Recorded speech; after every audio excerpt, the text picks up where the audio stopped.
We've all seen the Biden administration talking on TV about providing federal student loans forgiveness to millions of Americans. And so in this video, I do have a lot to say about that forgiveness program that the Biden administration is working on. But before we get into my own personal opinion about it, what we're going to do in this video is we're going to learn together and looking at the statistics, the current statistics of the student loans. So looking at federal student loans and private student loans. And as I have some notes on my phone helping me out with remembering some of these statistics, then we will move on into basically looking at the change in tuition over a period of time versus the change in salaries over a period of time.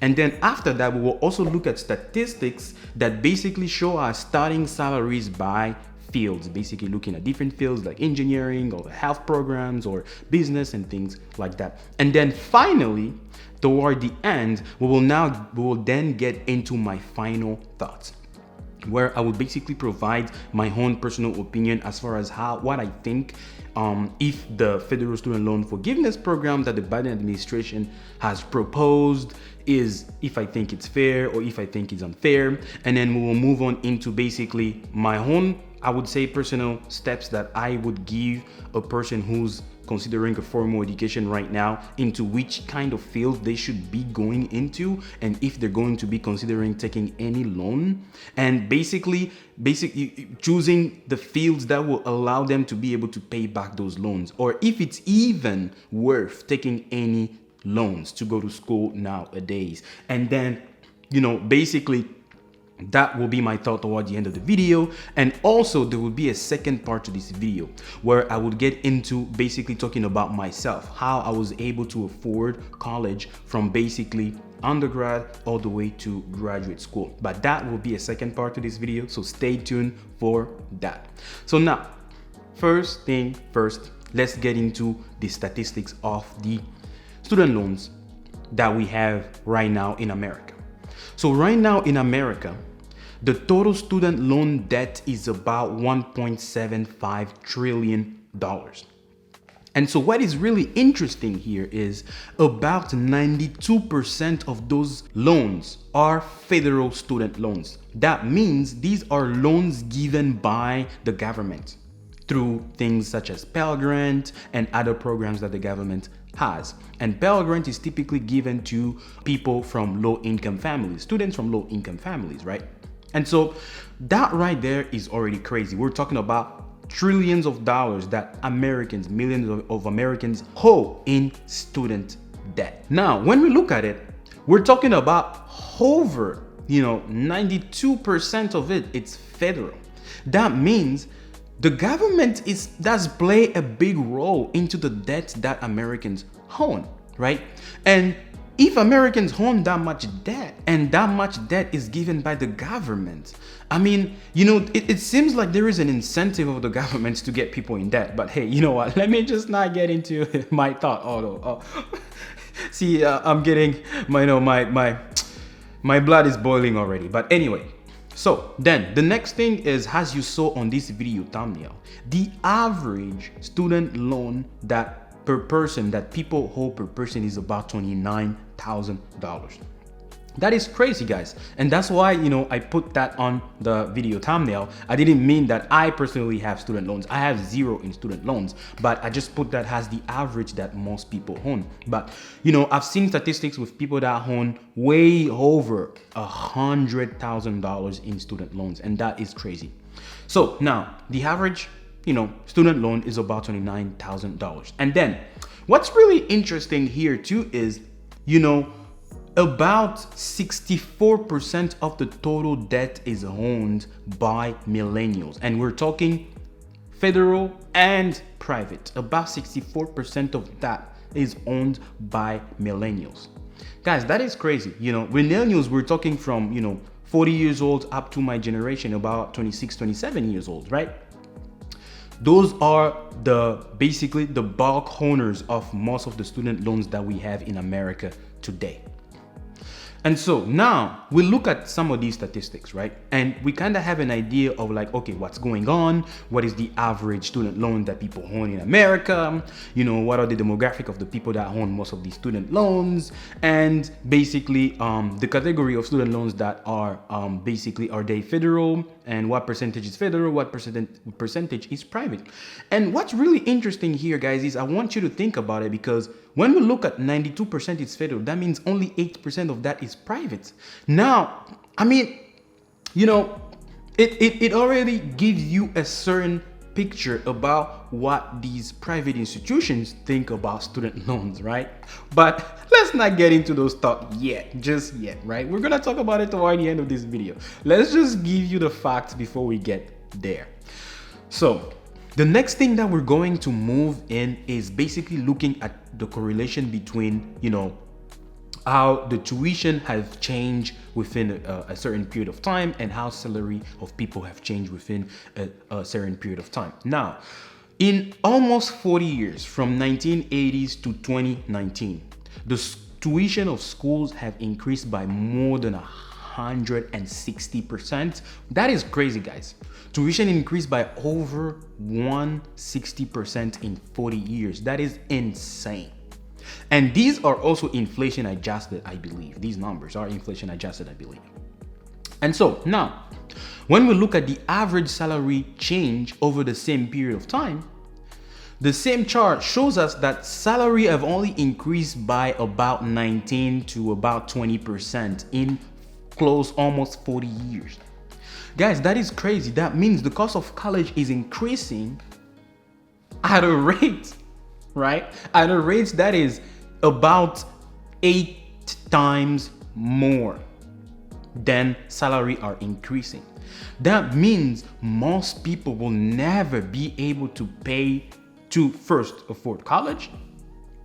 And if they want to go to college, they're gonna have to take student loans. And then because salaries are not increasing at the same pace, now what happens is these people won't even be able to pay back those loans because salaries are not matching the increase in tuition. It is wild. It is crazy how, you know, looking at a country like America, and you know, everyone, you know, because I wasn't born in America, you know, I'm an immigrant here. And so when you look at just, you know, the greatest country on earth, you know, the richest country on earth, right? In terms of, you know, institutions and you know, the GDP and all that, right? But you still have people that are struggling to be able to afford basic things such as education. And so, you know, let me not get into my thought just yet. And you guys can kind of tell that I have really strong opinions about it. But anyway, I haven't given out my opinions just yet. Just wait. So the next thing we're going to talk about is starting salaries by field. And so guys, what is really interesting to me here is when we look at the stats of starting salaries by fields, you can see that the top majors or the top industry that are basically dominating in terms of salary is STEM, guys. If you and when I talk about STEM degrees, I'm mostly emphasizing on engineering and computer science.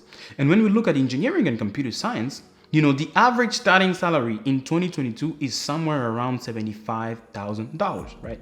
And I think if you're making $75,000 today, you know, you have a pretty good average life. I would say, you know, you don't have too much expendable, you know, income, but I believe at $75,000, you're able to not worry, especially, you know, you're able to not worry about bills because you can make, you know, your payments every month, you know, all the bills. You should be able to afford rent. You should be able to afford, you know, other expenses that you have in life, and even be able to have some savings or have some extra money to be able to pay any debts that you have. Let's say you have a car loan or other stuff, right? I believe at $75,000, you should be able to just have a decent life. You're not gonna have a lavish lifestyle, but at $75,000, you should be able to at least maybe travel once or twice a year. It's pretty fair. So now, the other thing is, guys, as we look down the same chart, we're seeing how the salaries are going down by significantly a lot, right? Just going from, engineering at about $76,000 to business, it's almost, somewhere around a $10,000 difference, guys. And so it is insane. And what it's really interesting is now we're getting into my final thoughts of what I think. And I'm basically going to be giving you guys now what I think about this whole situation. Because, I think if we just think about it and we look at common sense and not even looking at the numbers, right? Most people don't go into STEM. Right, and that's just common sense, right? Most people should be able to tell that. Most people don't go into STEM, so that means most people don't go into STEM, and typically people go do degrees and go into fields that do not necessarily have a really good ROI or return on investment once they graduate. And so let's just say that you go maybe and do arts or humanities or social science, right? And you graduate with a bachelor's degree. Let's not talk about graduate degrees. Let's just talk about an undergraduate degrees, a bachelor's degrees, right? You graduate with a bachelor's degree in psychology. What can you do with it, right? You graduate with a bachelor's degree, I don't know, in like arts, right? There is not much you can do with it. And so your starting salary is going to be pretty low. You're down in like the $50,000, right?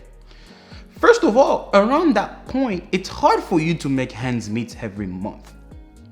Let alone, right? It's hard for you to just make ends meet every month. How are you going to be able to pay those student loans that you took with that type of salary? See, the ROI by field doesn't make sense in all of these, in many of these fields, not all of them, in many of these fields, right? Personally, I'm an engineer. I have a bachelor's degree and a master's, right? I have a bachelor's in chemical engineering and a master's in metallurgical engineering, right? So I'm right in STEM. I'm right there, and I'm happy with what I did. But my thought here is, before we get into all of these degrees and what I think what type of fields people should be going into, is let's talk about the federal student loans forgiveness program that the Biden administration has been proposing. Because what is really first, alarming to me is we've seen how much college tuition has increased over a period of almost 40 years and more than 40 years, by 2022 now, by a lot, right? And so if in that period of time, the government has seen how the tuition has been increasing and the government is still giving out people loans, that means the government is incentivizing these universities to keep increasing their tuition because they know that the government will give people loans anyway. And that right there is the biggest problem. That is the problem number one that the government should be fixing. So guys, I'm sorry. I know this video might piss a lot of people off, but we're getting into my final thoughts, and I'm sorry, I'm gonna tell you what I think. So that is first thing first, because I think that the government has a big responsibility in this issue. That is problem number one. Problem number two is we're going to provide student loans to people.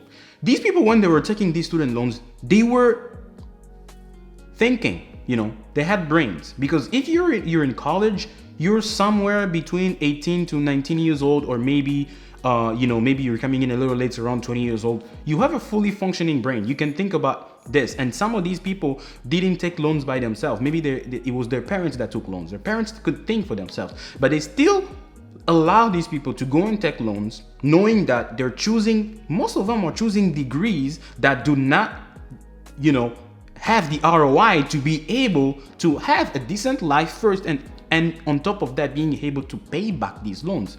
But these people still chose to take that chance, right? Fine, everyone is free to do whatever they want to do.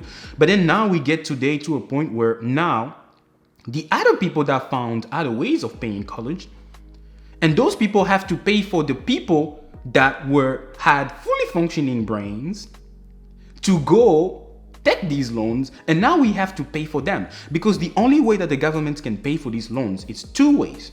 One is tax, taxpayers' money. That means the money that I pay through my taxes is going to people who had fully functioning brains to decide to take these loans, and we now have to pay for their decisions. No, I believe there should be some accountability here, and people listen, I'm sorry. I know. Listen, it is what it is, but that's just my thought, right? There has to be some accountability here. And what is crazy with this student loan program, forgiveness program, is it's going to forgive up to $20,000 for people that had Pell Grants, and up to $10,000 for people that have income of about $125,000 if you're single, to $250,000 if you are a married couple. Guys, $125,000. You're not poor. You can pay your student loans. The government doesn't need to pay for you. That is crazy. $250,000 has a couple. Guys, these people can make those payments. We don't need to pay for them. These people are not poor. Come on, let's be realistic here. And this is the part that pisses me off, because the government is taking too much taxes out of people's paycheck. I see my taxes out of my paycheck, guys. I'm over 30%. It is insane. And 30% of my money has to go to people to pay back the decisions of people that had fully functioning brains, and I have to pay for their decisions. That is not fair. I'm sorry, guys. It is what it is. And I know some people may feel some type of ways, people, especially the people that have student loans. But listen, it is what it is. Some of us, we had to figure out other ways to do it. Some of us, our parents had to figure out ways to pay for our tuition. Our parents had to sacrifice themselves to pay for our tuition. So I just can't be here where some of us found out ways to pay for our schooling, and then we now have to pay for other people. It is just not fair enough. So guys, these are my thoughts on basically what I think with this whole forgiveness program. And so now, what are some actionable steps that I believe people should do? Listen, if you're going to school nowadays, right? Listen, if you're going to decide to do formal education, the only field you should be going into is STEM. And what I mean by STEM is engineering, and computer science, and that's it. If you go to do other, into other STEM degrees, like maybe chemistry and, psychology and those type of stuff. Well, psychology is more of a social science, but, chemistry, physics, right? With a bachelor's degrees, you're not really gonna make a good income. With those type of science degrees, you have to have at least a graduate degree, a master's degrees, for you to start actually making a good sizable income, or even a PhD. But what engineering and computer science provides you is, with a bachelor's degree, you're starting at 75, let alone, and those are averages, right? Depending on location and stuff like that, depending on industries. So, you could be making somewhere between $75,000 and $80,000 with just a bachelor's degree starting salaries, and that is pretty good. And I believe, especially if you're single, you're graduating around that time, with that kind of money, and let's say you had student loans, you should be able to make those payments by yourself, and it's gonna be a pain, but hey, it is a responsibility. You decided to take those loans, you weren't forced to do it, right? Listen, we have, I believe that this new society today is just pandering to people. No, dude, we cannot be out here pandering to people. People have to take responsibility and accountability for their own decisions. So those are my harsh thoughts on this whole student loan issue thing. I know this might become a controversy. I know I might get a lot of hate for my opinion, but it is what it is. That is just my opinion. And so stay tuned for second part to this video that would go basically into talking about how I was able to afford college in my undergrad, and most importantly, how I was able to afford college in my graduate degrees, because I literally spent $0 during my master's degrees, and I want to be able to share, and certain strategies that people could use to make their, college education, maybe a little less harsh than it is for most people right now. So I hope that I provided you with enough value in this video. If that was the case, please allow me to ask you to hit the like button, subscribe, and turn on the notification bell. Thanks, and I'll see y'all in my next video on Sunday. Bye-bye.